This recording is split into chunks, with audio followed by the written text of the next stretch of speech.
이 시간 우리 다 함께 일어나셔서 8월 넷째 주 주일 예배를 하나님 앞에 드리도록 하겠습니다. 우리 함께 임내 찬양 드리도록 하겠습니다. 뒤쪽에 보시면 우리 악보가 있습니다. 여러분들 악보를 좀 주시고요. 함께 이 시간에 부르신 곳에서 함께 찬양하도록 하겠습니다.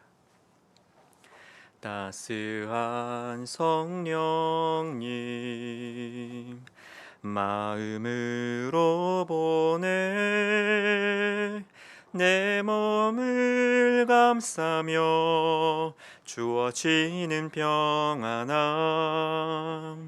만족함을 느끼네 부르신 곳에서 나는 예배하네 어떤 상황에도 나는 예배하네 부르신 곳에서 나는 예배하네 어떤 상황에도 나는 예배하네 사랑과 진리에 한 줄기 빛 보내 내 몸을 감싸며 주어지는 평안함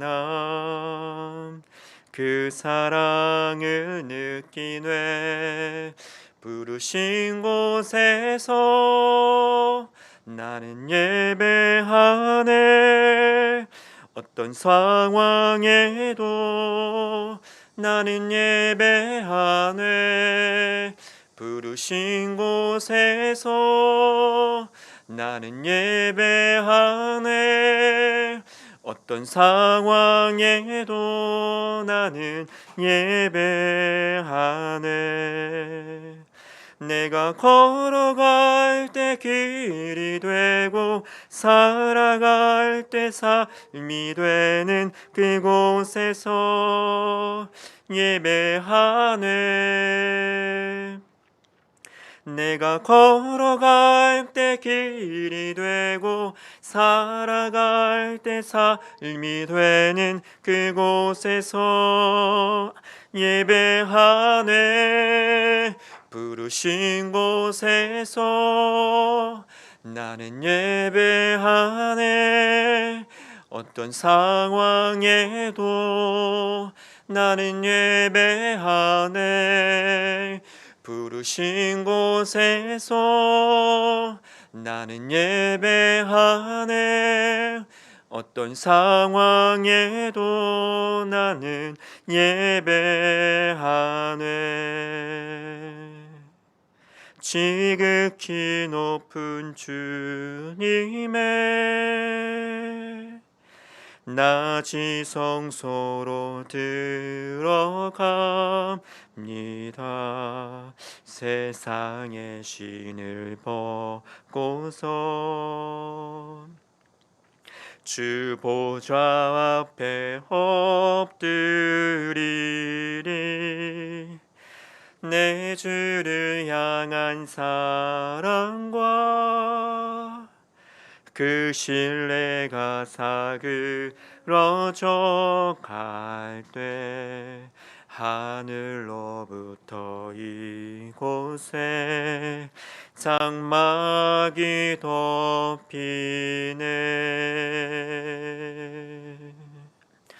이곳을 덮으소서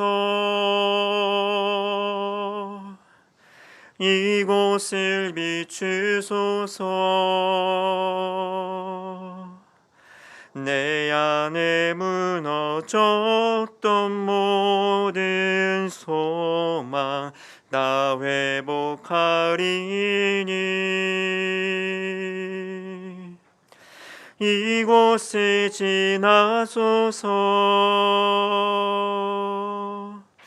이곳을 만지소서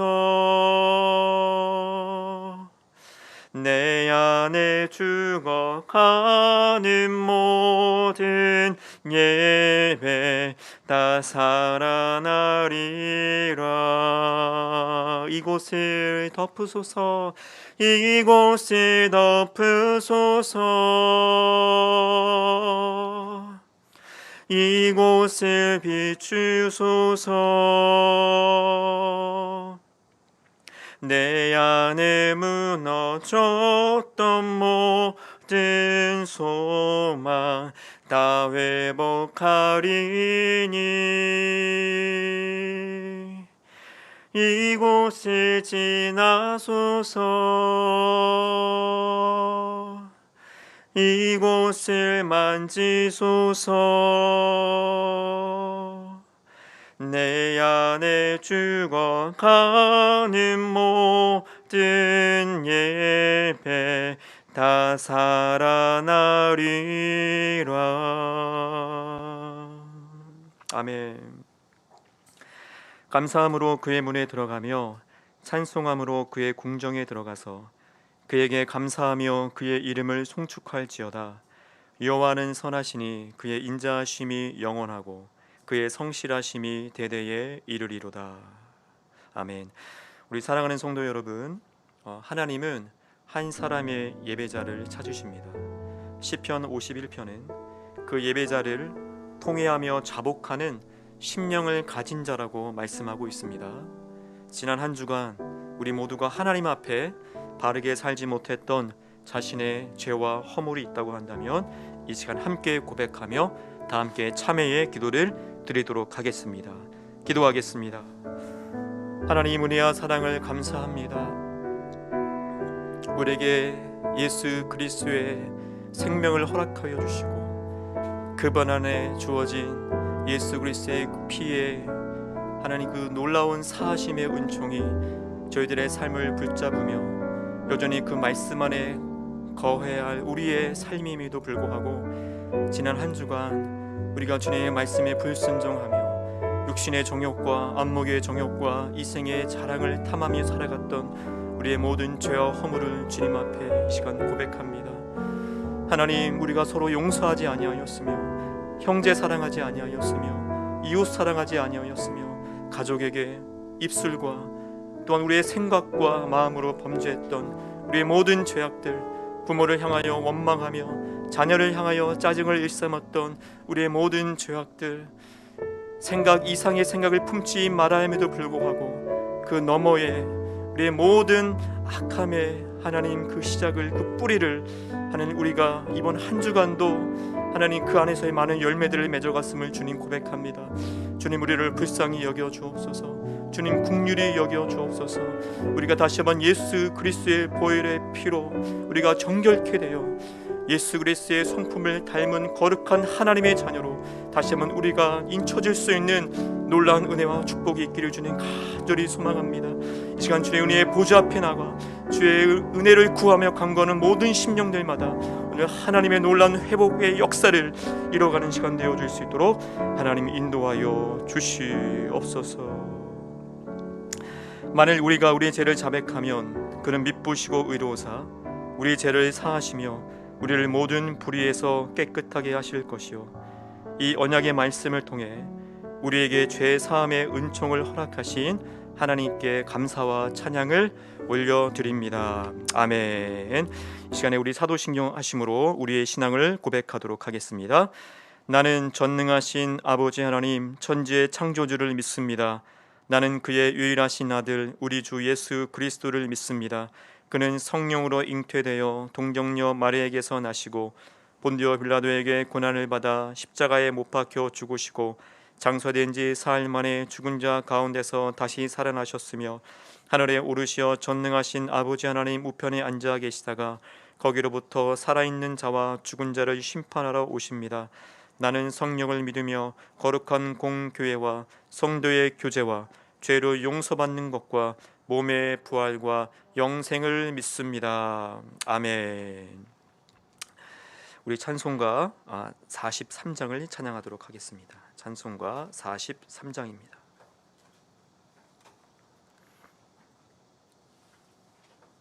찬송가 43장입니다.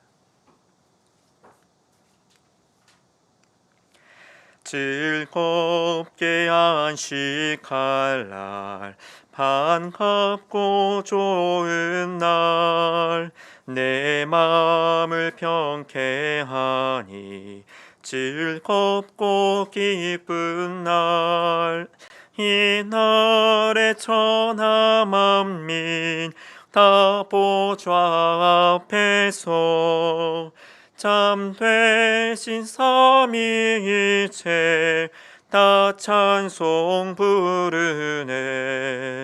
이날에 하늘에서 새 양식 내리네. 성회로 모이라고 종소리 울리네. 복음의 밝은 빛은 온 세상 비치며 또 영생물이 흘러 시원케 하시네. 이 주의 지킴으로 새 은혜 입어서 영원히 쉬는 곳에 다 올라갑시다. 성부께 찬미하고 성자와 또 성령 참되신 삼위일체 다 찬송 부르세. 아멘. 자리에 앉으시겠습니다. 기도하도록 하겠습니다. 거룩하시며 은혜와 자비가 무한하신 삼위일체 하나님을 찬양합니다. 온 세상을 말씀으로 창조하시고 온 세상에 하나님의 사랑과 아름다움을 수놓아 주심에 감사합니다. 자연 만물이 하나님의 창조를 찬양하며 온 우주가 하나님의 광대하심과 위대하심을 나타내고 있습니다. 여호와를 인정하는 것이 온 세상에 가득하리라.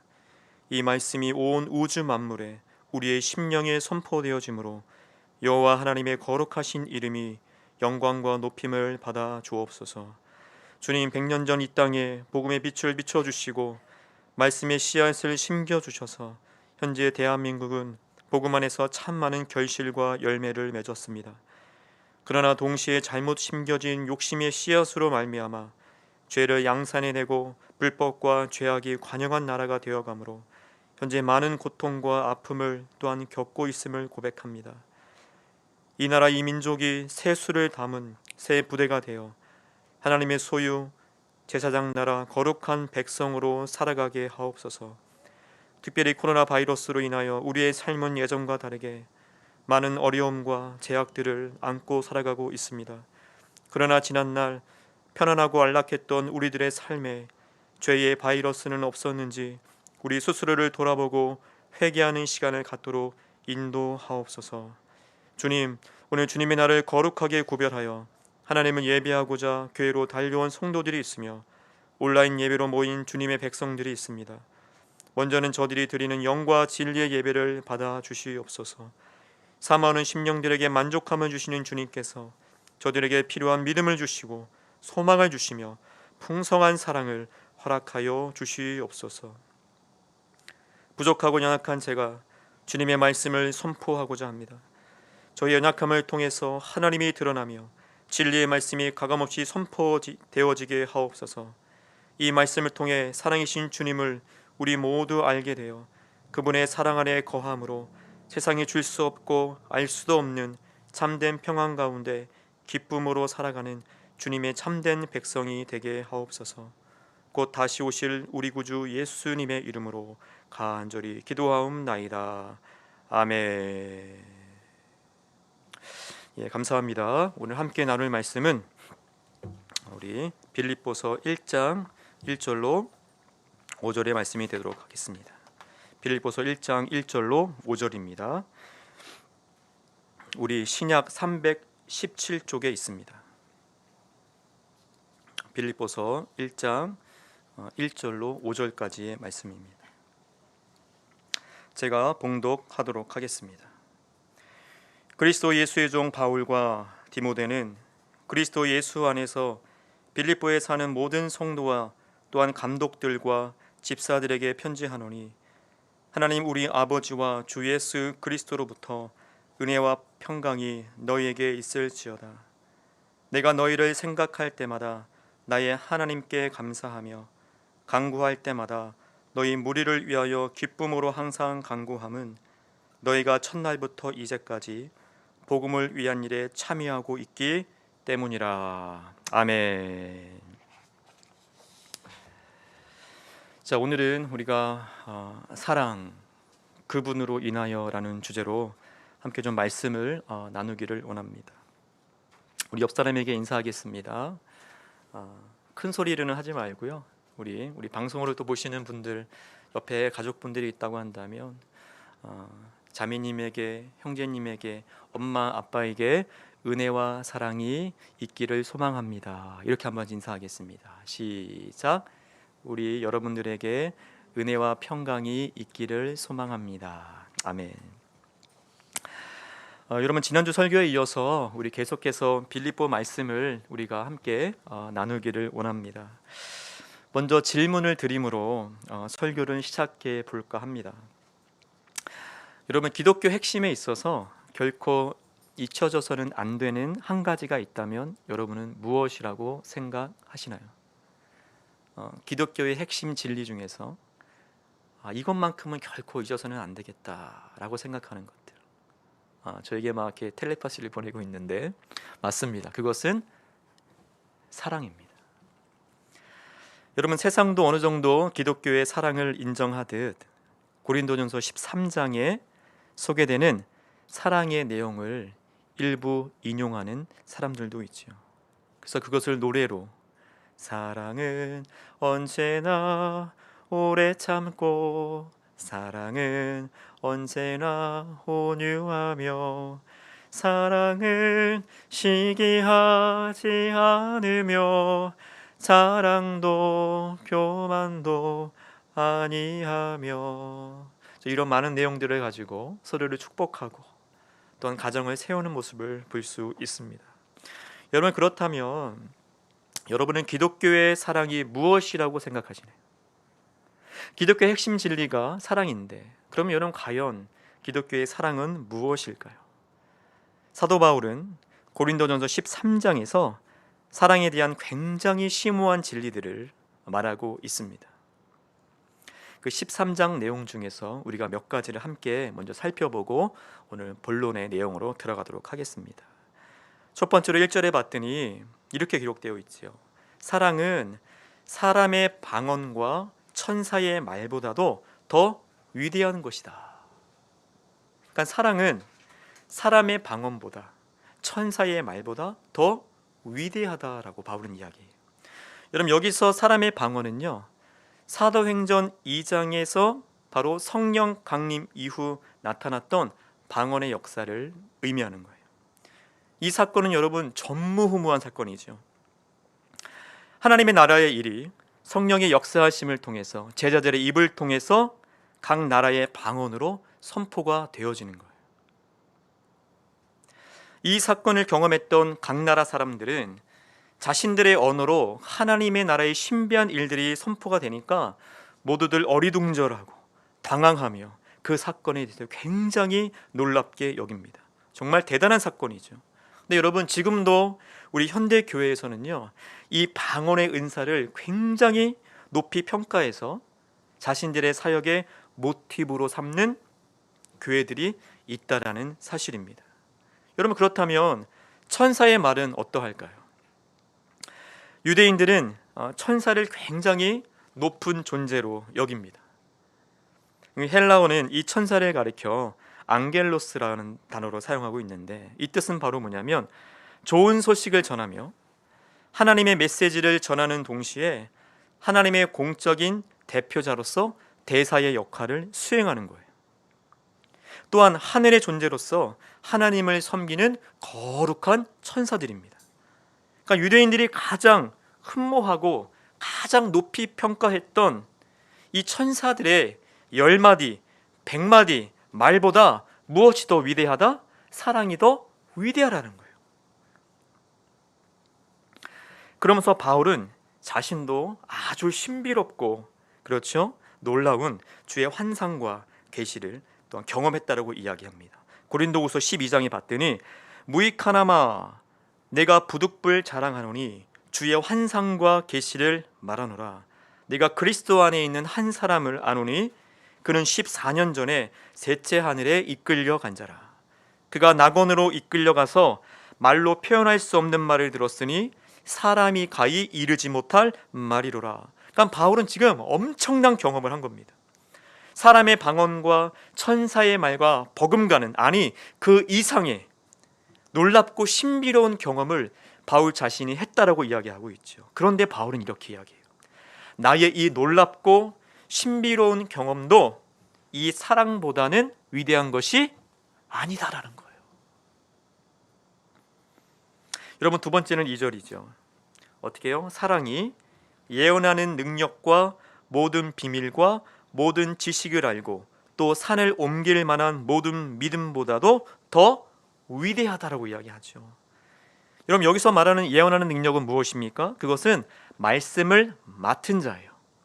그러니까 하나님으로부터 말씀을 맡아서 전하는 그 자가 바로 예언하는 자죠.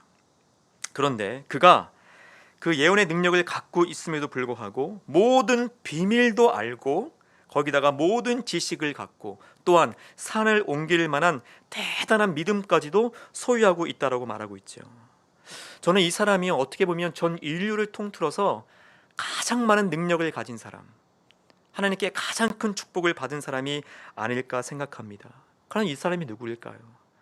제가 묵상하는 중에 저는 이 사람이 사도 바울이라고 생각합니다.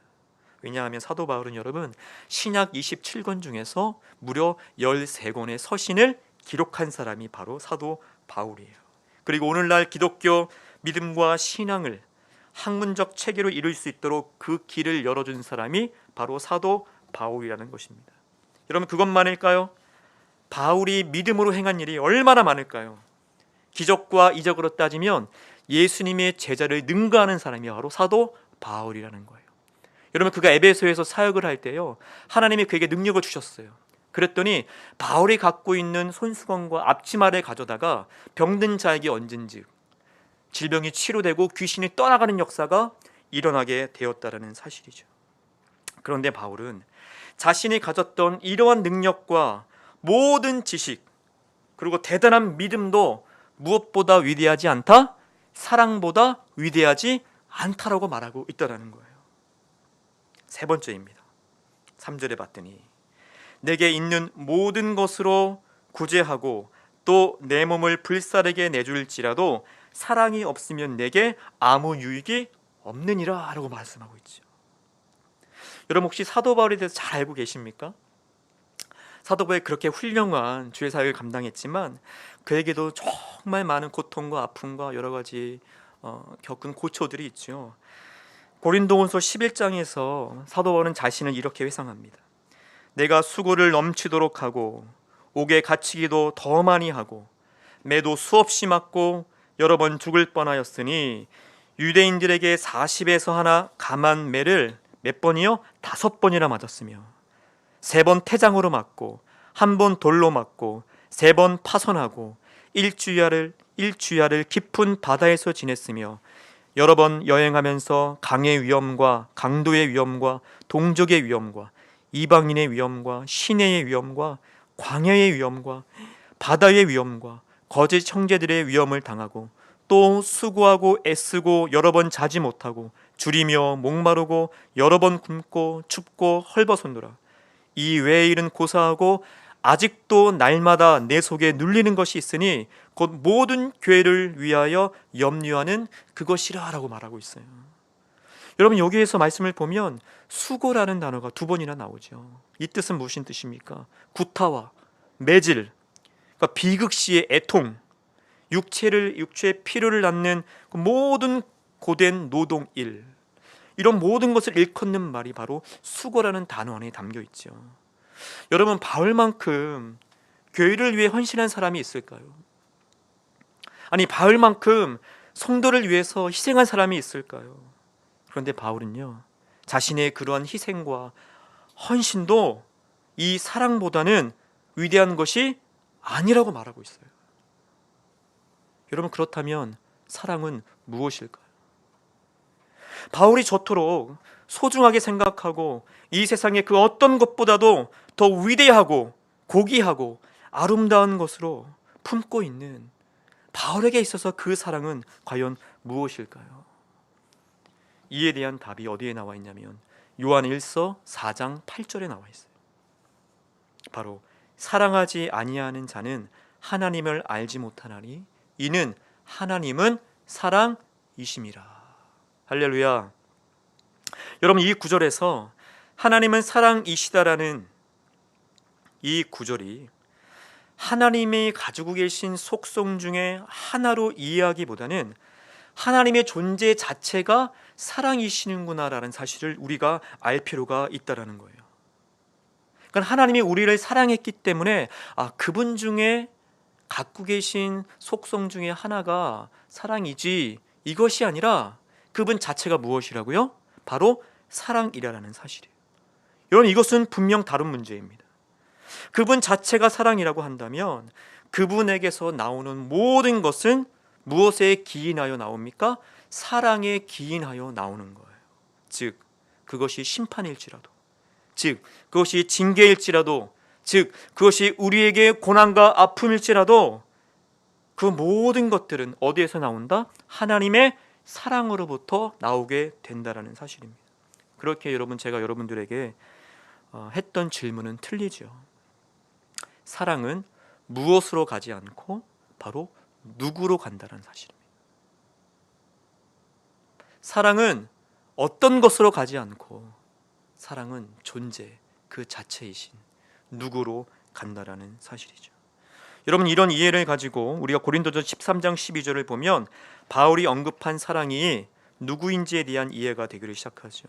12절에 봤더니 우리가 지금은 거울로 보는 것 같이 희미하나 그때에는 얼굴과 얼굴을 대하여 볼 것이요 지금은 내가 부분적으로 아나 그때에는 주께서 나를 아신 것 같이 내가 온전히 알리라. 즉 사도 바울에게 있어서 사랑은 느낌이나 감정이 아니라 어떤 헌신이 아니라 오직 한 분 그리스도 예수님이라는 사실입니다. 그래서 그 주님이 어떻게 해요? 오래 참으시고 그 사랑이신 주님이 온유하시고 그분은 시기하지 아니하시며 자랑하지 아니하시며 교만하지 아니하셨던 우리 구주 예수 그리스도가 곧 사랑이라는 사실입니다.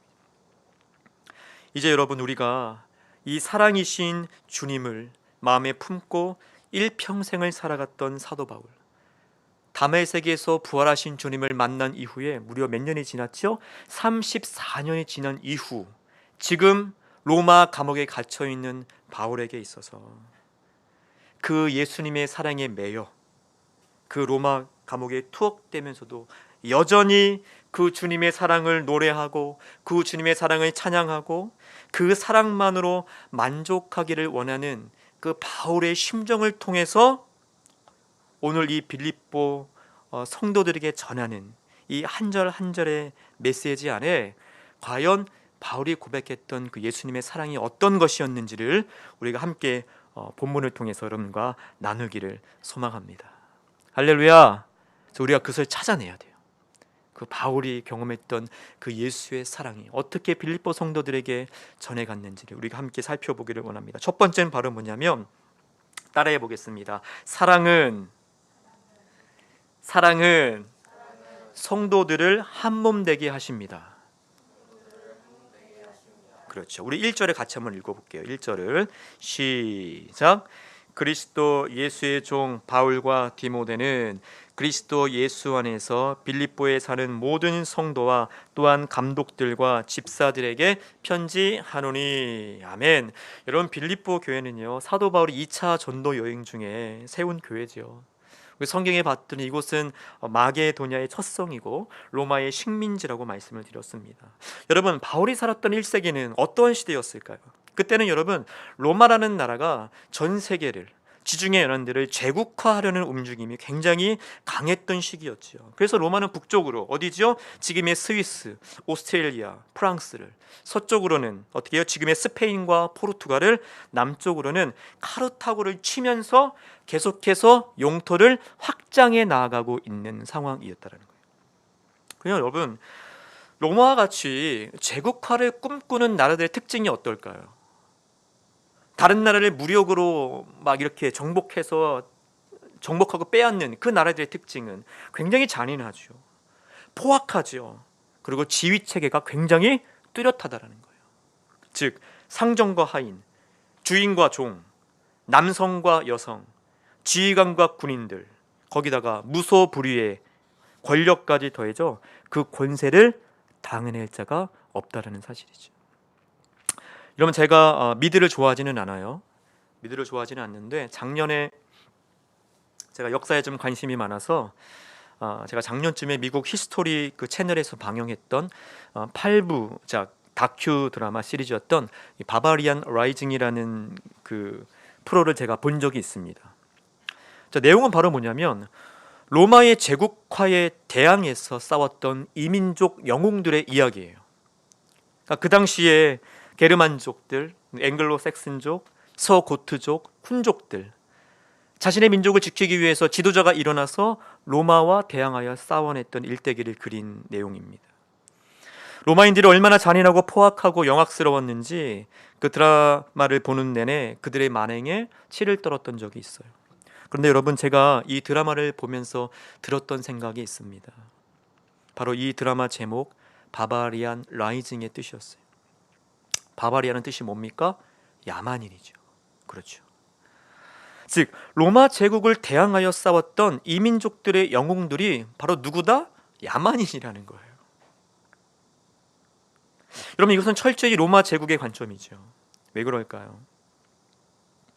여러분, 진짜 야만인은요, 자신의 가족과 자신의 민족을 지키기 위해서 싸웠던 무지한 여러 소수 민족들의 사람들이 아니라 문명의 혜택을 누리면서도, 그렇죠, 그 당시 로마 제국이 갖고 있었던 문명이 대단하지 않았습니까?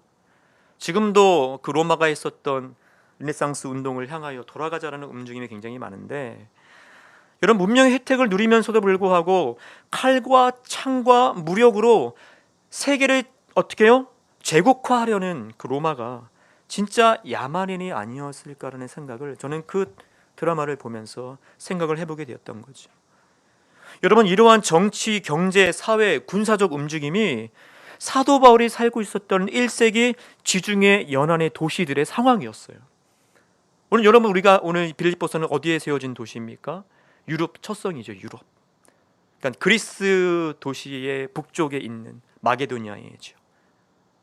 그러니까 여전히 그 지역도 로마가 제국화했던 지역이었거든요. 그러니까 이러한 1세기의 군사적 움직임 속에서 살고 있던 그 바울. 그런데 여러분, 오늘 본문에서 보여주고 있는 이 빌립보 교회의 모습은요, 로마 제국의 그것과는 완전히 다른 거예요. 여전히 빌립보가 여러분 로마의 제국화 어떤 도시로 살아가고 있잖아요. 모든 사람들, 그 안에는 많은 로마 군인들, 현역 군인들과 퇴역한 군인들이 많이 살고 있죠. 그들의 가족들과. 여전히 로마가 갖고 있는 정치, 경제, 사회, 문화의 가치관을 가지고 살아갈 수밖에 없는 그 시대임에도 불구하고 오늘 빌립보 교회가 우리에게 주는 모습은 로마가 가진 가치관과 전혀 다르다는 거예요.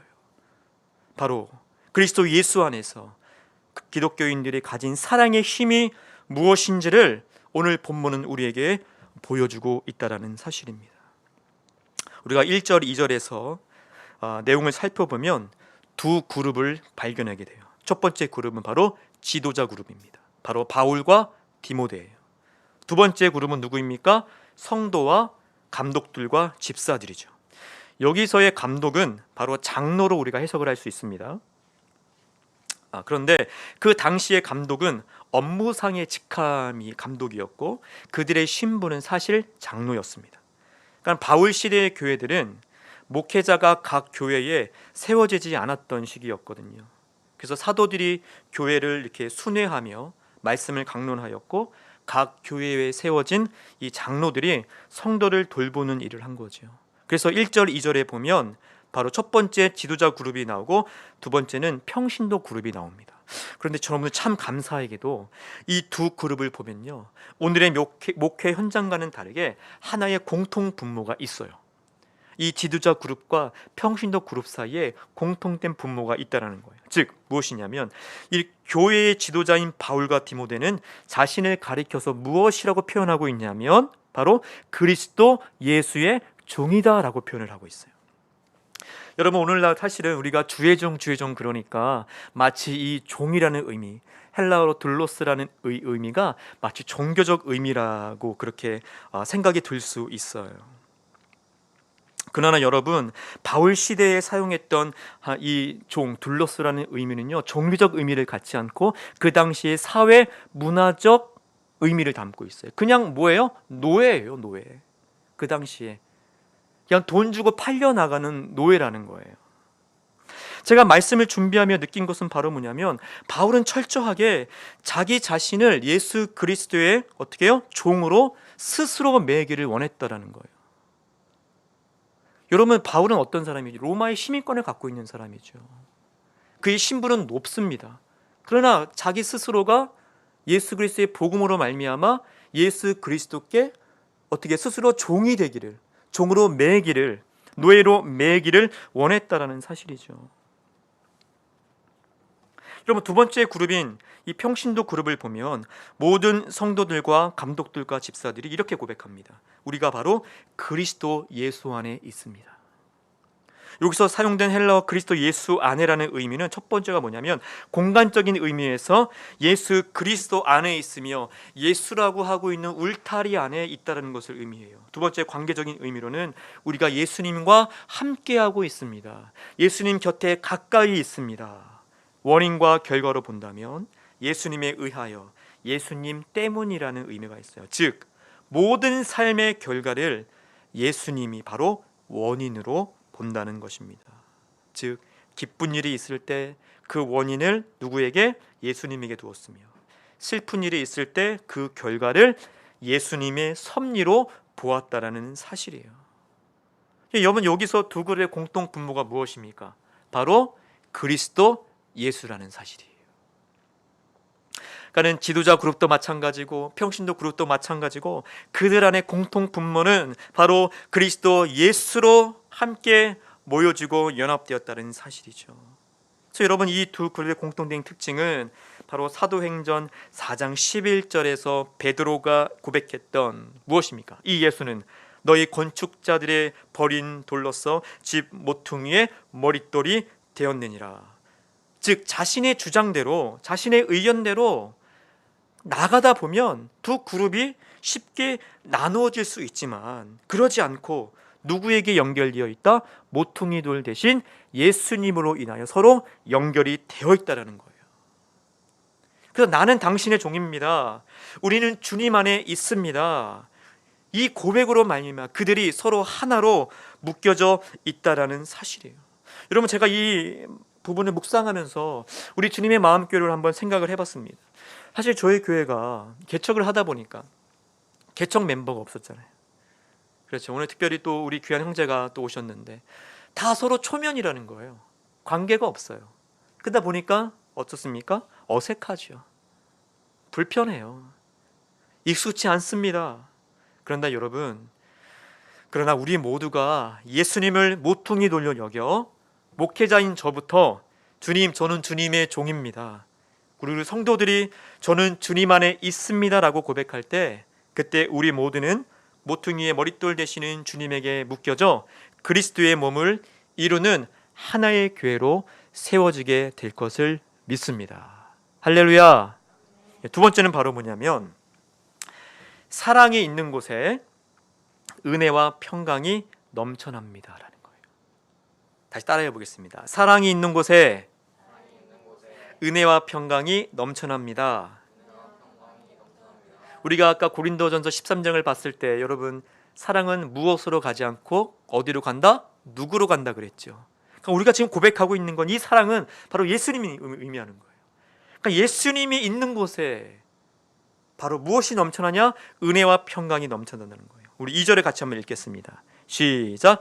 하나님 우리 아버지와 주 예수 그리스도로부터 은혜와 평강이 너희에게 있을지어다. 사도 바울의 고백이죠. 여러분, 사도 바울은 총 13개의 서신을 기록하였다라고 말씀을 드렸습니다. 그런데 이 13개의 서신 중에 디모데 전후서를 제외한 11개의 서신 모두에게서 동일하게 반복되는 구절이 있어요. 동일하게 반복되는 구절. 그것은 바로 뭐냐면 은혜와 평강이 너희에게 있을지어다. 할렐루야. 은혜와 평강이 우리 소아에게 있을지어다. 은혜와 평강이 우리 승우에게 있을지어다. 은혜와 평강 우리 수빈에게 있을지어다. 그렇게 사도 바울은 고백하고 있어요. 디모데 전후서에도 은혜와 평강이 들어가는데 거기는 추가로 국률이 들어가죠. 즉 바울 서신 전체에서 은혜와 평강이 들어가는 거예요. 여러분, 여기서 알 수 있는 한 가지는 바로 무엇입니까? 바울에게 있어서 이 은혜와 평강이 너무 중요하다는 거예요.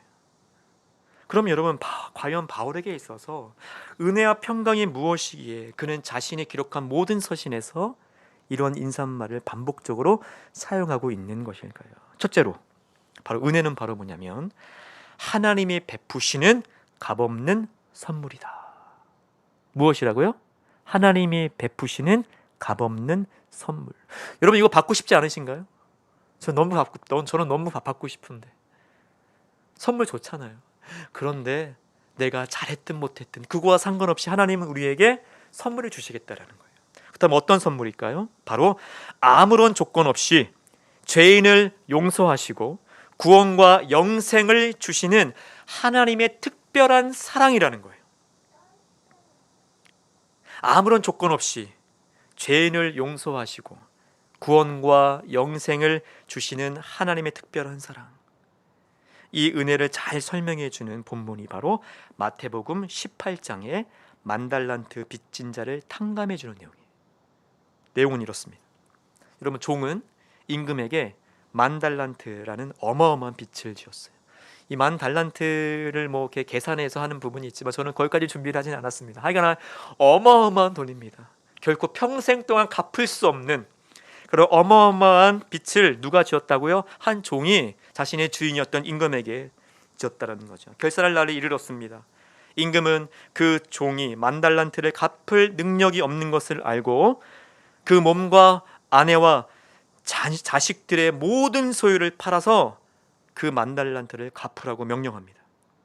근데 그 종이 엎드려 그 주인에게 간곡히 아뢰며, 주인님, 제가 갚을 때니 제발 제 처 자식들만은 긍휼히 여겨달라고 간청을 하죠. 만약에 그 종이 저라도 그럴 것 같아요. 제가 갚을 때니 우리 자녀들에게는 제발 좀 긍휼을 베풀어 주옵소서. 그때 그 종의 주인이 그를 불쌍히 여기며 그 모든 빚을 어떻게 했습니까? 탕감해 주었어요. 근데 일부를 탕감해 준 것이 아니라 어떻게? 전부를 탕감해 준 거예요. 전부를.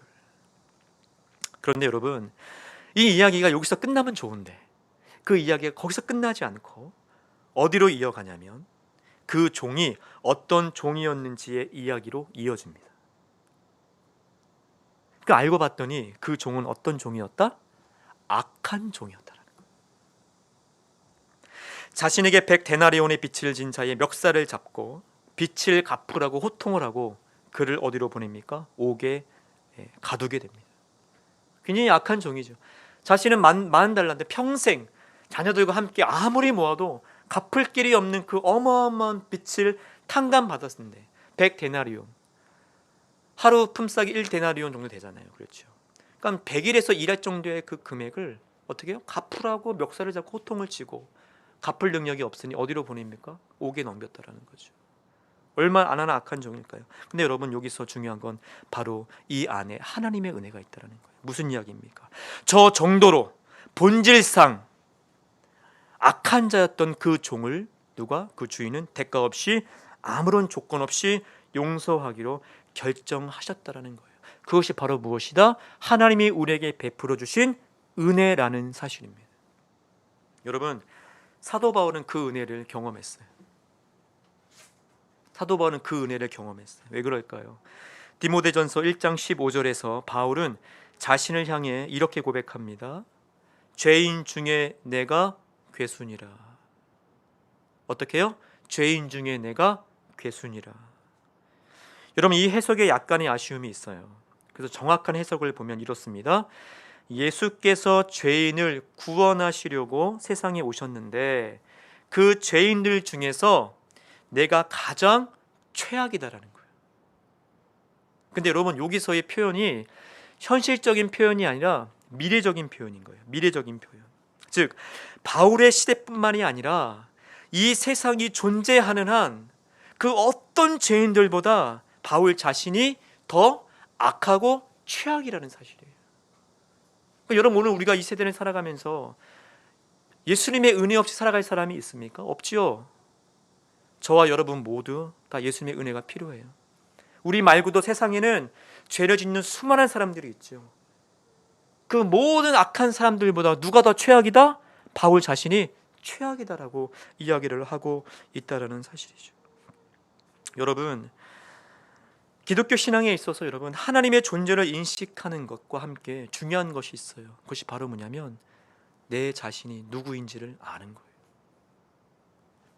그러니까 하나님, 우리가 여러분, 오늘도 우리 중고등부 친구들 소유리 문답을 공부했잖아요. 전제가 뭐라 그랬죠? 전제? 하나님이 존재하는 거예요. 그걸 우리가 먼저 인정하고 가자는 거예요. 기독교 신앙에 있어서 그 하나님이 계신가 안 계신가 우리 존재를 증명을 해볼까? 우리의 이성과 우리의 과학과 우리의 노력을 증명해볼까? 이러한 자세가 아니라 하나님은 살아 계시지, 성경이 그렇게 이야기하고 있잖아. 그래서 우리의 인간의 최고의 목적이 뭐라고요? 하나님을 영화롭게 하고 그분을 영원히 즐거워하는 것이라고 이야기를 했죠. 무슨 이야기일까요? 기독교 신앙에 있어서 하나님을 인식하는 것은 너무 중요합니다. 그러나 그 인식과 함께 두 번째로 중요한 것이 바로 내 자신이 하나님 앞에서 어떠한 사람인지를 깨닫고 아는 것이 중요하다는 거예요. 즉 오늘 이 본문 안에서 사도 바울이 자신이 모든 죄인 중에서 괴수라고 이야기했다라는 사실은 그가 정확하게 예수 그리스도를 만났다라는 것을 우리에게 의미해 주고 있죠. 여러분, 왜 수십 년간 신앙생활을 했음에도 불구하고 신앙이 성장하지를 않고 매번 제자리에 머물러 있을까요? 그것은 여러분, 자기가 자신의 삶의 주인이기 때문입니다. 자기의 생각, 자기의 경험, 자기의 뜻, 자기의 선택, 자기의 계획을 가지고 있으니까 하나님이 그 인생에 어떻게 들어올, 개입할 공간이 없는 거예요. 그래서 여러분, 신앙생활은 바로 무엇입니까? 주인을 바꾸는 거예요. 기독교 신앙에 있어서의 여러분 핵심은 주인을 바꾸는 것입니다. 전에 내가 주인이었다고 한다면 이제는 내가 주인이 아니라 그 주인을 누구로? 하나님으로, 나의 영원한 주님으로 어떻게 해요? 변경하는 것, 체인지하는 것, 그것이 기독교의 신앙이라는 거죠. 여러분, 우리가 이제 교회 들어오시면 저희 교회에 붙어있는 현수막을 볼 수 있습니다. 누가복음 15장 7절에 내가 너희에게 이르노니 이와 같이 죄인 한 사람이 회개하면 하늘에서는 회개할 것 없는 의인 99으로 말미암아 기뻐하는 것보다 더하리라. 즉 예수님은 죄인을 위해 이 땅에 오셨는데 주님이 내려와서 봤더니 사람들이 뭐라고 이야기합니까? 자신은 죄인이 아니라고 이야기를 해요. 그러니까 예수님이 이 땅에 오신 것은 죄인을 구원하라고 오셨는데 딱 만나봤더니 자기는 죄인이 아니라고 이야기해요. 저는 예수님 없어도 얼마든지 살 수 있다고 이야기를 해요. 예수님보다 우리 사장님이 더 능력 있고요, 예수님보다 우리 부모님이 더 능력 있어요. 그리고 저 아시잖아요. 주님, 저 스펙이 이렇게 돼요. 저 능력 있어요. 저 잘해요. 저 스스로도 얼마든지 나의 인생을 펼쳐갈 수 있습니다라고 얘기하는 것이 오늘 우리가 살고 있는 시대라는 거죠. 그러나 그렇게 능력이 많았던 바울이 자신을 향하여 무엇이라고요? 죄인 중에 괴수라고, 저는 최악 중에 최악입니다라고 고백했던 것을 생각해 볼 때 예수님을 만난 신앙인이라고 한다면 여러분들, 이 말씀은 저와 여러분의 평생의 고백이 되어야 한다라는 사실입니다. 두 번째는 바로 뭐냐면 평강입니다. 여러분, 이 평강은 우리가 먼저 살펴본 은혜가 주어진 성도들에게 나타나는 자연스러운 열매예요. 그런데 우리가 한 가지 살펴보아야 할 부분이 있습니다. 여러분들, 우리가 성경을 보게 되면은 여러 비슷한 그 단어들이 있어요. 예를 들어서 화평, 평강, 평화, 평안. 우리 한국말로는 다 다르잖아요. 그런데 헬라어 원어상에는 같은 말입니다. 그러니까 같이 쓰시면 돼요. 그 헬라어가 바로 뭐냐면 에이레네입니다. 에이레네. 여러분 신약 성경은 뭘로 쓰여져 있죠? 헬라어로 쓰여져 있죠. 근데 신약 성경에서 평강을 말씀드렸듯이 헬라어로 에이레네입니다. 그런데 이 사도 바울 시대에 특별히 로마 제국이 그 전체 세계를 이렇게 정복해 나가는 상황 속에서 또 다른 언어가 있었죠. 바로 라틴어입니다. 라틴어 안에서도 평강이 있지 않을까? 있지요. 그것은 어떤 거냐면 바로 팍스입니다. 팍스. 그러니까 그리스 헬라어로 쓰였던 그 평강은 성경 안에서 에레네로 써져 있고 그 당시에 로마 제국 안에서 쓰였던 평강이라는 단어는 바로 팍스라는 단어예요. 근데 여러분들 우리가 잘 이런 말도 들어봤을 거예요. 팍스 로마나. 그렇죠. 팍스 로마나. 이거 여러분들 세계에서 공부하면 나옵니다. 팍스 로마나. 그 뜻이 바로 뭡니까? 로마의 평화라는 거예요. 근데 이 성경 어디에도 라틴어 팍스가 평강으로 번역된 곳은 단 한 군데도 없습니다. 모두 다 무엇으로 번역되었죠? 에이레네로 번역되었어요. 그렇다면 이 둘의 차이는 무엇일까요? 이게 굉장히 중요합니다. 여러분 라틴어 팍스가 실제적으로 로마인들에게 평강이 되기 위해서는 네 가지 요소가 충족이 돼야 돼요. 이것 중에 하나라도 잃어버리면 그 평강은 깨어집니다. 이 네 가지 중에 하나가 첫 번째 뭐냐면 국경을 지키는 일이에요. 즉 전쟁으로부터의 평화. 로마는 끊임없이 이민족의 전쟁에 대비를 해야 했습니다. 남쪽으로는 카르타고, 서쪽으로는 히스파니아, 북쪽으로는 게르만족, 앵글로색슨족, 동쪽으로는 훈족과의 전쟁에 매번 노출이 되어 있어요. 그래서 이들과의 전쟁 속에서 평화를 유지해야 돼요. 첫 번째. 두 번째는 나라가 경제적으로 안정이 되어야 해요. 나라가 경제적으로 안정이 되어야 도시가 안정이 되고 도시가 안정이 되어야 개인과 가정의 삶이 풍요롭고 윤택하게 됩니다. 이것이 두 번째죠. 세 번째, 종교적으로 안정이 돼야 됩니다. 로마의 신들이 격노하지 않아야 돼요. 서로 싸우지 않아야 돼요. 평안 가운데 있어야 돼요. 또한 종교 문제로 인해서 서로 여러 민족들이 어떻게 해요? 밀란이 일어나서는 안 됩니다. 이것이 세 번째죠. 네 번째는 정치적으로 안정이 돼야 됩니다. 여러분 로마의 황제들을 보면 그들의 재임 기간이 결코 길지가 않습니다. 무슨 이야기일까요? 그 황제의 자리를 찬탈하기 위해서 많은 쿠데타들이 일어났다라는 거예요. 즉 전쟁, 경제, 종교, 정치적으로 안정이 돼야 실제적으로 그 땅에 평강이 찾아온다라는 거예요. 여러분 가능할까요?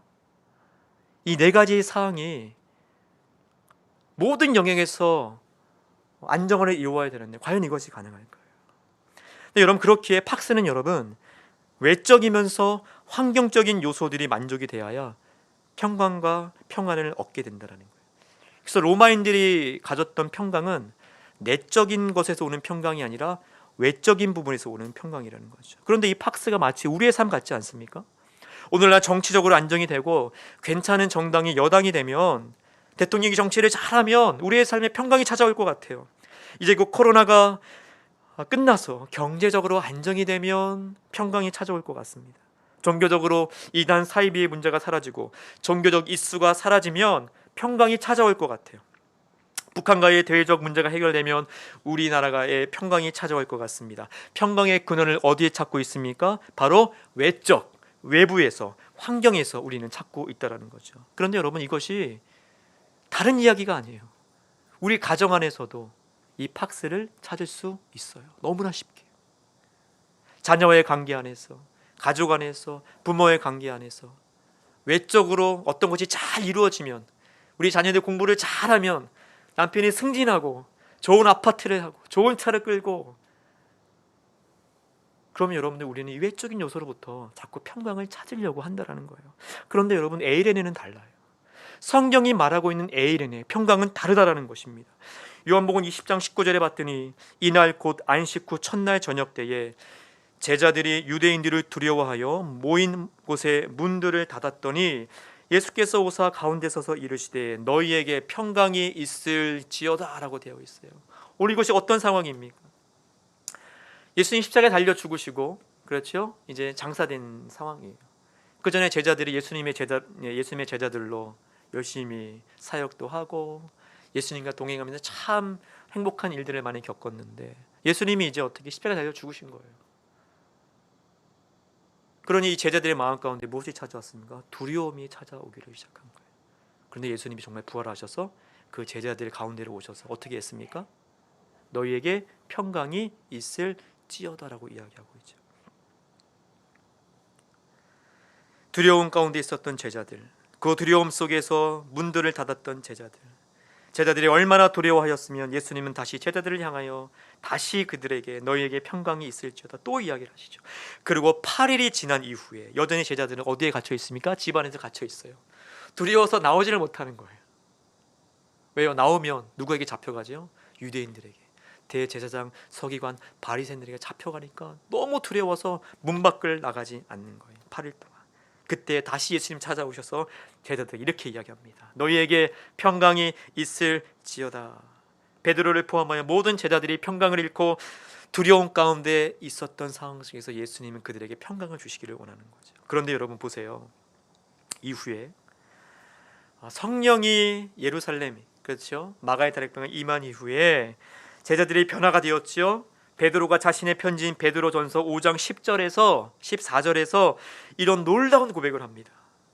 그렇게 두려움에 떨었던 베드로가 이렇게 고백을 해요. 너희는 사랑의 입맞춤으로 서로 문안하라.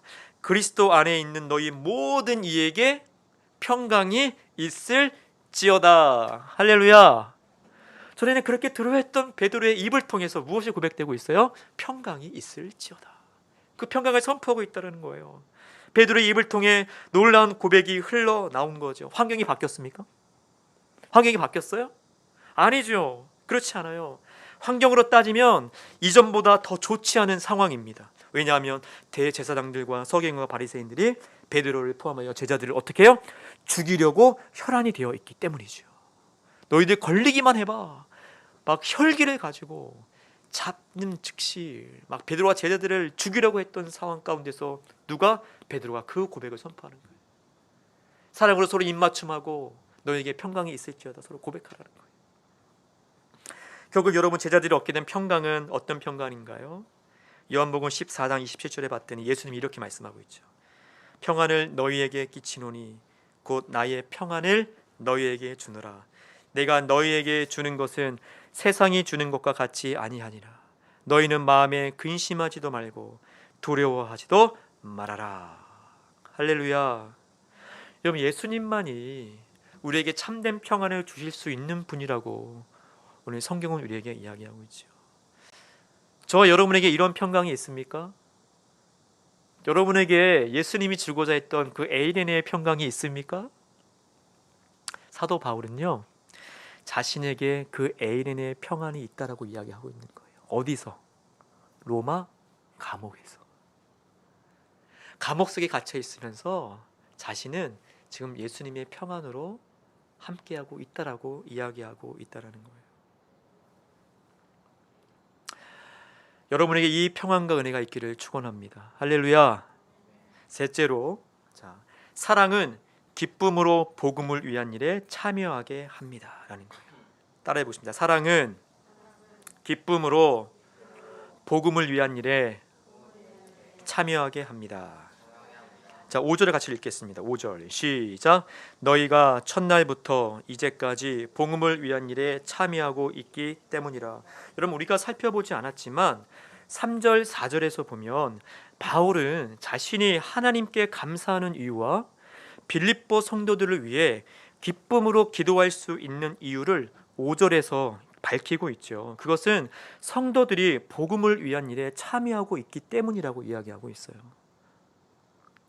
그러니까 바울은 지금 감옥에 매여 있으면서도 하나님의 은혜와 평강이 넘친다라고 고백하죠. 여러분 우리가 5절을 그냥 빠르게 읽고 지나가면 마치 복음 전하는 전도만이 하나님의 기쁨이요 바울의 기쁨일 것이라고 생각하지만 여러분 주의 깊게 읽어보면요 빌립보 성도들이 어떤 일일까요? 복음을 위한 일에 참여한다라고 이야기하고 있죠. 복음을 위한 일. 여기서 복음을 위한 일은 무엇일까요? 원어적으로 보면 바로 예배에 참여하는 것, 기도에 참여하는 것, 성찬에 참여하는 것, 그리스도의 고난에 참여하는 것, 주님의 사랑으로 친교와 교제와 나눔을 하는 것, 주님의 이름으로 하여 자선 기부 같은 모든 것을 다 포함한다는 거예요. 즉 지금 여러분이 오늘 이 자리에 나와서 예배하는 것, 또 여러분이 TV와 핸드폰 앞에서 예배에 참여하는 그 모든 것이 바로 복음에 참여하는 일이 된다라는 사실입니다. 저희 교회 안에 그 HC 그 음악 스쿨이 있습니다. 매주 일주일에 2번 정도 제가 기타 레슨을 하고 있는데요. 제가 이 본문을 묵상하면서 아 그렇구나, 내가 지금 진행하고 있는 이 무료 레슨 강의도 바로 복음에 참여하는 일이구나. 왜 그렇습니까? 예수 그리스도의 복음을 위해서 그 무료 레슨을 열고 그들에게 복음을 증거하고 하기 위해서죠. 그렇기 때문에 이 모든 일은 오늘 본문으로 따지면 누구에게 기쁨이 되죠? 바울에게 기쁨이 되고, 바울의 기쁨이 곧 하나님의 기쁨이 된다라고 우리에게 말씀하고 있다라는 사실입니다. 여러분, 그렇다고 한다면 오늘 결론으로 우리가 함께 나눴던 이 모든 것, 바로 바울과 디모데와 또한 이 빌립보 성도들과 감독들과 집사들을 하나로 연결해 주고 묶어주는 것이 무엇일까요? 왜요? 사도 바울은 여러분, 우리가 다소 출신이지만 그는 유대인이잖아요. 팔레스틴 땅에서 성장하고 자랐겠죠. 그렇죠? 오늘 만났던 사람들은 전혀 다른 사람들이죠. 환경과 인종과 언어와 모든 것이 다른 그 사람들과 함께 지금 한 교회 안에서 연합을 이루어가는 거예요. 바울과 디모데와 또한 성도들과 감독들과 집사들, 이 모두를 하나로 묶어주는 것이 바로 무엇일까? 우리 마지막으로 나누고 말씀을 마치기를 원합니다. 여러분도 혹시 성막을 가까이에서 본 적이 있으신가요? 모세 성막. 저는 하나님의 은혜로 이 모세 성막을 2번이나 만들어 본 적이 있어요. 저 그런 사람입니다. 모세 성막을 50분의 1로 축소해서 2번이나 만들어 본 적이 있어요. 모세 성막을 잘 보면 성소와 지성소가 있죠. 이 성소와 지성소는 이 아카시아 나무인 조각목으로 만들어서 금으로 입힙니다. 그런데 이 성소와 지성소를 이루는 널판들을, 그러니까는 하나로 묶어주는 띠가 서쪽에 3개가 있고 북쪽과 남쪽에 각각 3개씩이 있습니다. 그래서 이 끝에서 저 끝까지 이어지게 되어 있어요. 각 널판마다 갈고리를 다 이렇게 껴서 그 사이를 어떻게 해요? 하나의 띠가 지나가고 통과하게 되어 있죠. 즉, 그 널판들을 견고하게 붙잡아주는 역할을 바로 무엇이 하냐면 이 띠가 하는 거예요. 그래서 흔들리지 않도록 잡아주는, 견고하게. 근데 여러분 보세요. 바울은 이 내용을 알고 있었죠. 그는 유대인이었기 때문에. 그래서 이 내용을 가지고 골로새서 3장 12절 14절에서 이렇게 이야기해요. 그러므로 너희는 하나님이 택하사 거룩하고 사랑받는 자처럼 국률과 자비와 겸손과 온유와 오래 참음을 옷 입고, 누가 누구에게 불만이 있거든 서로 용납하여 피차 용서하되 주께서 너희를 용서하신 것 같이 너희도 그리하고 이 모든 것 위에 사랑을 더하라. 이는 온전하게 매는 띠니라 라고 되어 있는 거예요. 그러니까 우리 안에 갈등과 어떤 분열과 다툼 이런 것들이 일어날 수 있다 없다? 있다. 교회도 그럴 수 있다. 그러나 그 모든 것에 사랑을 더하고 무엇으로? 사랑의 띠로 그것을 하나로 묶어내라는 거예요. 그럼 여러분들 그 사랑의 띠는 무엇을 가리킵니까? 바로 예수 그리스도를 가리킨다라는 사실이에요. 말씀을 맺도록 하겠습니다. 저는 오늘 이 말씀을 제가 준비하면서 2가지를 적용해 봤습니다. 첫 번째는 바로 뭐냐면, 바울이 빌립보 교회 성도들을 아가페로서 사랑함으로 성도들의 가정과 삶에 은혜와 평강을 선포하며 기쁨으로 간구했던 것처럼, 저도 주님의 마음교회 성도들을 위해서 동일한 마음으로 여러분들을 위해서 기도하는 한 주간이 되어야 하겠다, 이런 생각을 했습니다. 2번째는 바울이 지도자의 위치에 있었지만 자신의 권리를 주장하지 않고 오히려 그리스도의 종으로 교회를 섬긴 것처럼 저도 겸손하고 낮아져 주님의 몸된 교회와 가정과 성도들을 섬기는 목회자가 되어야 되겠다라는 것을 제 삶에 이번 한 주간 적용해 보기를 원합니다. 여러분, 오늘 이 말씀을 통해서 여러분들은 어떤 것을 여러분의 삶에 적용하기를 원하십니까? 우리가 좀 이 부분들을 우리가 함께 좀 생각하며 다 함께 좀 통성으로 이 시간 기도하는 시간을 좀 갖도록 하겠습니다. 주님, 오늘 저희들에게 귀한 말씀을 주셨습니다. 사도 바울이 자신이 경험했던 그 사랑, 즉 예수 그리스도, 그것으로 말미암아 자신의 권리를 주장하지 않고 빌립보 교회 성도들과 하나가 되어져서 그 복음을 위한 일에 참여했던 것처럼 우리 사랑하는 주님의 마음교회 모든 성도들, 또 함께 이 예배를 참석하고 있는 우리 귀한 성도들 모두가 바울이 발견했던 그 주님을 우리도 발견하여 그 복음에 참여할 수 있는, 그 사랑을 증거하고 전할 수 있는 저와 우리 모든 성도들이 좀 되어질 수 있도록 함께 짧게 기도하며 이 시간 나아가도록 하겠습니다. 기도하겠습니다. 하나님, 참으로 감사합니다.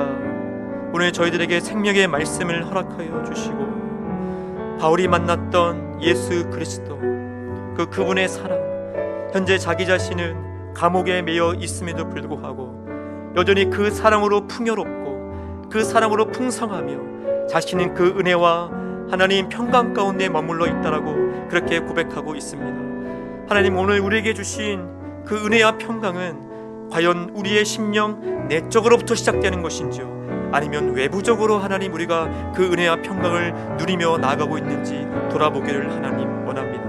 주님이 주시고자 했던 하나님 그런 참 평안, 그 에덴의 평안이 우리 사랑하는 주님의 마음교회 모든 성도들의 가정과 삶과 직장과 하는 모든 일에 넘치도록 부어지는 은혜와 역사가 하나님 있게 하여 주옵소서. 그래서 그리스도로 말미암아 그 아가페의 사랑으로 말미암아 우리가 만족하고 기뻐하고 주님이 주시고자 하는 그 풍성한 은혜를 누리는 하나님 그런 아름다운 삶이, 그 신앙의 여정이 우리 가운데 펼쳐질 수 있도록 하나님 인도하여 주시기를 간절히 소망합니다. 특별히 하나님, 우리 모두를 온전히 매는 것은 예수 그리스도의 사랑의 띠로 하나님 우리에게 말씀해 주셨습니다. 하나님, 다툴 수 있습니다. 원망할 수 있습니다. 불평할 수 있습니다. 불편할 수 있습니다. 그러나 하나님, 머릿돌 대신은 하나님 모퉁이돌 대신은 예수 그리스도로 우리가 하나로 메어지고 연합되어지게 하여 주셔서 우리 모두가 우리의 생각, 우리의 뜻, 우리의 원함을 이뤄내는 것이 아니라 이 교회는 예수 그리스도의 마음으로 하나님의 뜻, 하나님의 나라, 하나님의 영광을 위하여서 아름답게 준비되어질 수 있는 거룩한 하나님 믿음의 공동체가 되어줄 수 있도록 하나님께서 인도하여 주옵소서. 하나님, 이번 한 주간도 그 은혜로 살아가기를 하나님 원합니다. 하나님 말씀을 듣는 것으로 끝나지 아니하게 하시고 우리의 삶의 것을 실천하며 그것을 순종함으로 말미암아 복음의 능력을 힘있게 경험하는 우리 모든 성도들이 되어줄 수 있도록 하나님 인도하여 주시옵소서. 하나님 감사합니다. 오늘 저희들에게 생명의 말씀을 허락하여 주시고 이 말씀 안에 담겨있는 하나님 그 예수 그리스도, 그 사랑이신 주님을 우리 모두가 발견하고 만나며 그분 안에서 서로 연합하여 주님의 교회를 이루어갈 수 있는 우리 모든 성도들이 되게 하여 주옵소서. 감사함에 거룩하신 예수님의 이름으로 간절히 기도하옵나이다. 아멘. 감사합니다.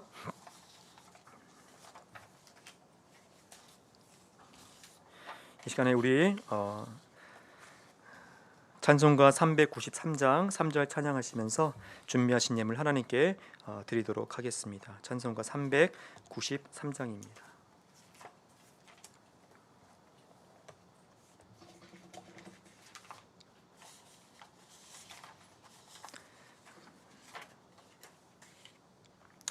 내 죄를 사하고 아니하시고 주 친히 오셔서 인도하네. 오늘의 힘내고 내일의 소망 주만이 만복을 내리시네. 오 신실하신 주, 오 신실하신 주, 날마다 자비를 베푸시며 일용할 모든 것 내려주시니 오신 실하신 주 나의 구주. 아멘. 자, 이 시간에 우리 새가족 환영하는 시간입니다. 오늘 저희 교회에 또 처음 나오시고 등록하신 우리 귀한 분이 계십니다. 이름은 우리 전승우 우리 학생이고요. 인천 우리 주안에 살고 있는 우리 귀한 친구입니다. 특별히 다음 세대에 하나님 또 주님의 나라를 세워갈 귀한 주님의 자녀를 저희 교회에 보내주셨는데, 하나님 우리 귀한 아들을 통해서 영광을 받아주시고 우리 승우가 또한 저희 주님의 마음교회에서 믿음의 뿌리를 깊이 내릴 수 있도록 저와 여러분 모두가 함께 이 일을 위해서 기도해 주시기를 간절히 축복합니다. 이 시간에 우리 환영의 박수 하도록 하겠습니다. 네, 감사합니다. 자, 이 시간에 우리 교회 소식을 말씀해 드리겠습니다. 주일 온가족 예배로 하나님께 영광을 올려드립니다. 8월 29일이죠. 다음 주 주일은 오후 2시 30분에 우리 하가다 세미나가 있습니다. 내용이 좀 방대해서 몇 주간 좀 진행을 해야 될 것 같은데요. 다음 주부터 시작을 하려고 하니 여러분들 이 일 위해서 열심히 기도해 주시기를 부탁을 드리도록 하겠습니다. 주제는 하가다 일찍 알았더라면 이라는 주제고요. 자, 그리고 제가 이제 신대원 2학기 개강이 8월 31일 화요일부터 시작을 하게 됩니다. 아직 좀 학업이 좀 남아 있기는 하는데 여러분들 잘 마칠 수 있도록 여러분들이 또 기도해 주시고 관심을 가져주시길 부탁을 드리고요. 그리고 새신자 교육을 지금 준비 중에 있는데 우리 전송도가 함께 참여하는 그런 새신자 교육을 준비하고 있습니다. 이를 위해서 여러분들 기도해 주시길 부탁을 드립니다. 특별 찬양으로 하나님께 영광 돌리기 원하는 가정과 개인은 영상으로 시청을 할 수 있습니다. 지금 제가 알기로 우리 여러분들이 지금 특성을 준비하는 걸로 제가 알고 있습니다. 많은 연습을 또 하고 계시는데 혹시 직접 나와서 해도 되고요. 아니면 영상으로 찍어서 올려주시면 우리 또한 온라인 예배드리는 분들과 함께 은혜를 나누도록 하겠습니다. 그리고 여러분들 주보에 보시면 주보 안쪽에 기독교 고전해서 존 오웬의 죄 죽이기 라는 것이 실려 있습니다. 제가 매주마다 그 내용에 맞게끔 지금 올리고 있거든요. 여러분들 이것을 꼭 읽어주셔야 됩니다. 왜냐하면 기독교는 여러분 죄가 더한 것에 은혜가 있다고 이야기하거든요. 그렇기 때문에 죄에 대한 인식, 죄에 대한 인식이 있지 않으면 결코 우리는 신앙과 믿음이 성장할 수가 없어요. 예수님이 이 땅에 오신 목적도 죄인을 구원해 내기 위하시기 때문입니다. 그렇기 때문에 과연 죄가 무엇이고 죄를 어떻게 다루어야 하는지에 대한 부분들이 잘 실려 있기 때문에 여러분들 그것을 매주마다 꼭 읽어주시기를 부탁을 드리도록 하겠습니다. 이 시간에 함께 일어나셔서 우리 찬송가 293장 찬양하겠습니다. 함께 일어나서 찬송가 293장입니다.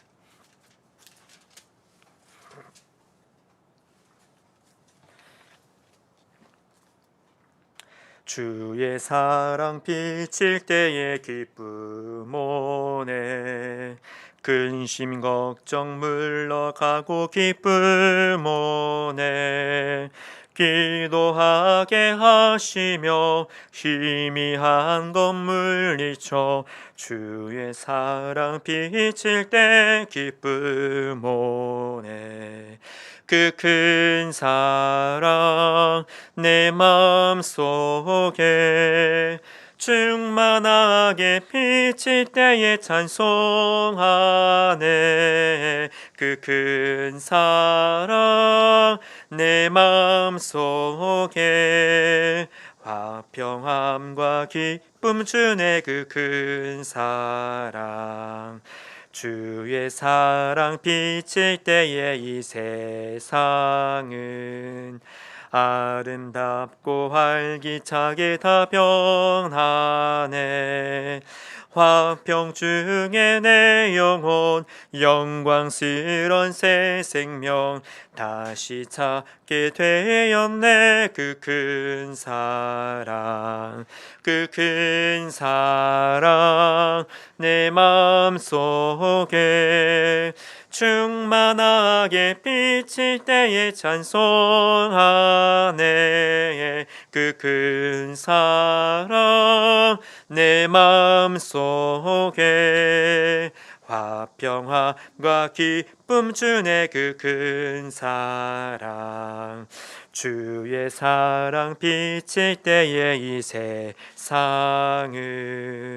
얻은 슬픔 중한 짐이 다 사라져 우리들의 가는 길 밝게 비춰주시며 복을 받게 하시네 그 큰 사랑 그 큰 사랑 내 마음속에 충만하게 비칠 때에 찬송하네 그 큰 사랑 내 마음속에 화평함과 기쁨 주네 그 큰 사랑 주의 사랑 비칠 때에 그 광채가 찬란하게 우리 둘러 비치겠네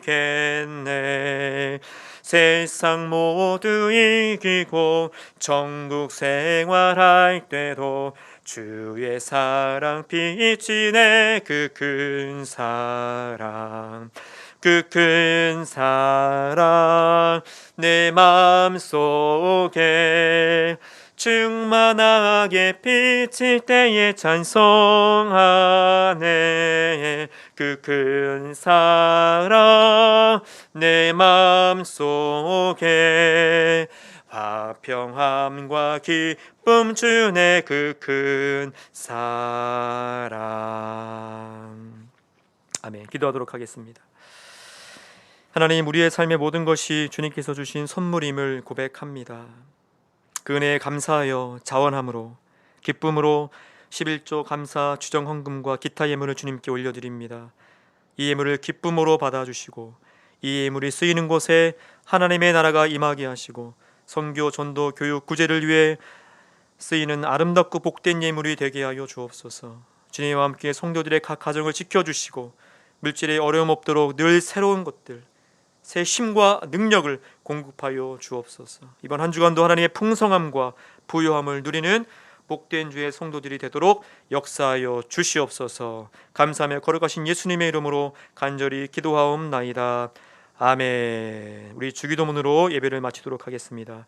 하늘에 계신 우리 아버지, 아버지의 이름을 거룩하게 하시며 아버지의 나라가 오게 하시며 아버지의 뜻이 하늘에서와 같이 땅에서도 이루어지게 하소서. 오늘 우리에게 일용할 양식을 주시고 우리가 우리에게 잘못한 사람을 용서하여 준 것 같이 우리의 죄를 용서하여 주시고 우리를 시험에 빠지지 않게 하시고 악에서 구하소서. 나라와 권세와 영광이 영원히 아버지의 것입니다. 아멘. 주님 하나님의 꿈이 나의 비전이 되고 예수님의 선품